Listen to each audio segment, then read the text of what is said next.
Hello! That's always how I start mine. Hey, what's up? Hello, everyone. This is our new podcast. Yes, Robert and I collectively came up with the name.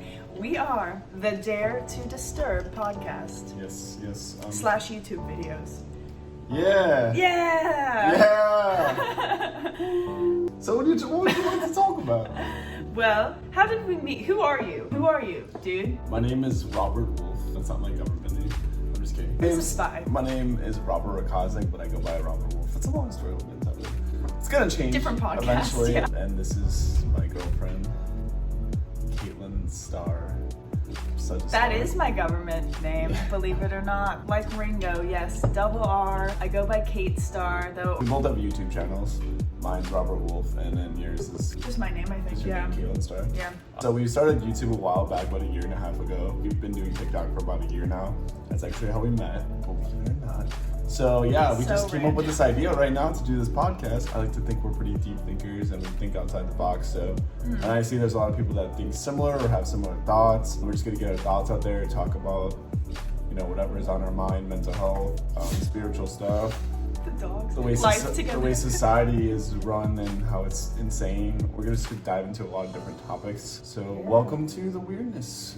Yeah, the weirdness that is our lives. We both have been individually creating weird content, like quirky, off the pan. Is that the right term? Like out of the box content. Off the pan.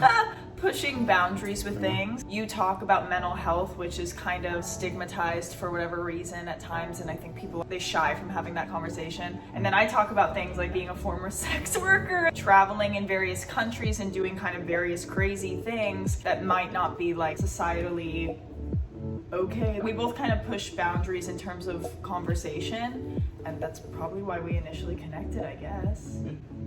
Alright, so what do you want to talk about? Let's just talk about our journeys. What has brought us to this moment, Kate?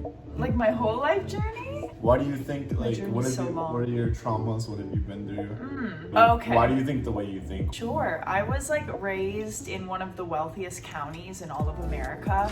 It was very cookie cutter. Everyone thought the same way. You were raised the same way. College was an expectation. If you at all were pursuing a degree that was something other than being a doctor or lawyer or made you a lot of money, it was really frowned upon in my town. And I, for whatever reason, was definitely the oddball. I was doing colored hair or piercings or even tattooing. I think I got my first tattoo at 18. I guess just non-traditional things in my town from an early age, and then went off traveling. I have major mommy issues. Yeah, I was put on a lot of drugs as a child, and we'll definitely get into that more in terms of Western medicine versus Eastern, solutions we've found for our anxieties and whatnot. But I was put on a lot of medication growing up. I guess not a lot, but a fair amount, where I got extremely numbed out throughout my life and then would act out in ways to experience emotion or feel things again. And that explains a lot of my almost manic or irrational decisions to some, and hopping on planes and moving across country and dating really scary, awful people in my past. More of my traveling, more of running away, trying to find home within the world, and realizing no matter where you run to, ultimately if you're not comforted by yourself or healing or working on yourself, you can't run away from yourself. No matter where you go, you're gonna find the same karma and the same problems reoccurring over and over again, just in different versions of people and scenarios. And we'll get into that with spirituality. I'm 25 now. I'm finally figuring out, I think, how to be comfortable in my own bones and finding home within myself and actually dealing with my trauma. If you'd asked me 2 years ago what my home life was like, I would have said it was amazing. I had a wonderful upbringing, etc. And then it's just crazy how life and certain scenarios can re-trigger your memories and really remind you of why you act the way you do towards people.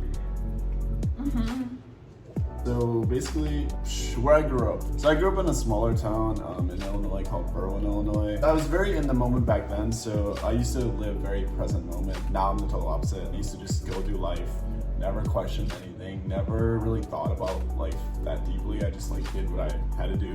I was just never thinking outside the box, what am I doing with my life? What's my purpose? I grew up, obviously not in the greatest neighborhood. I was kind of the opposite of Kate, where she grew up around wealth. I grew up around poverty. So when you grow up in an area, you're just so closed off to the world, you don't see what's out there, because then you start seeing different perspectives and it opens your mind up. If you're just in one town your whole life, you're going to be very closed off. It's going to cause you to kind of think ignorantly and just only take in what's in your town and not what's around the whole world.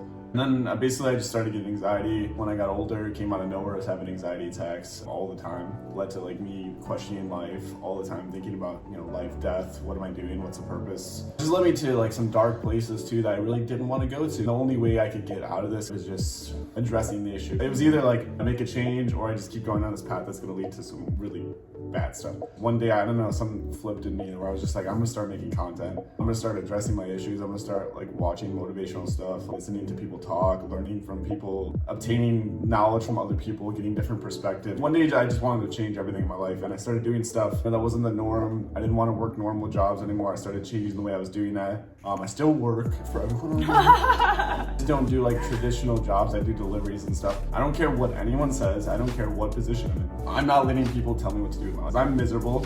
I'm depressed. I don't want to live. I'm anxious as hell all the time.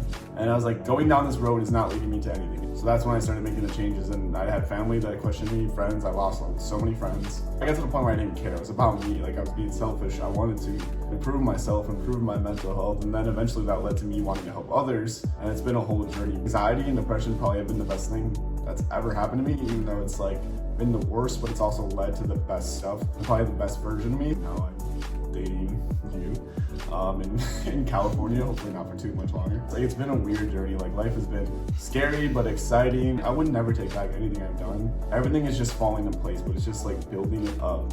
And it's like I know I'm gonna get to places where I want to be, but it's you have to start. And people are gonna question you when you start something. They're all gonna say you're crazy. They're all gonna say this is stupid. And then when you slowly start gaining momentum, everyone's gonna come back around. It takes time, patience, and you could honestly achieve anything. Yeah, trusting the timing of life. Like, oh my gosh, so much patience. Dear God, I'm still having to learn that all the time. Being OCD and ADHD people, at least for myself, I definitely know that I push myself and overstimulate myself. You have to learn how to manage rest as much as play, as much as like work. All of life needs to be so much more balanced than it is in America right now. You know, ADHD people have a tendency to try to do a million things in a day, be perfectionistic. I've already learned so much through Robert in terms of that and like nixing perfectionism. I'm not made up like I normally am. I'm not gonna edit much of this and let us just be real and honest with this podcast because it is gonna be talking about like super vulnerable subjects. So we're not gonna try to make it seem all like glitz and glam. We'll show the dark too, you know? We're gonna talk a lot about narcissism, like excess material, like just being materialistic, or just like these kind of other forms of mental health issues, I guess, that we can all have at times, depending on our own traumas. Yeah. That's what we're gonna probably cover for this first episode. I think we're pretty much probably done for right now. Anyways, yeah, I still don't know how to talk. It's been a while since I recorded one of these videos, so yeah. We've all been inside for a while too, because you just need to start, guys. Literally, that's the hardest part, is just starting something. So we're just doing the ding dang dong thing, okay? The next episode, look forward to talking to you guys. And I think that's it. So peace out. Bye. Bye, guys.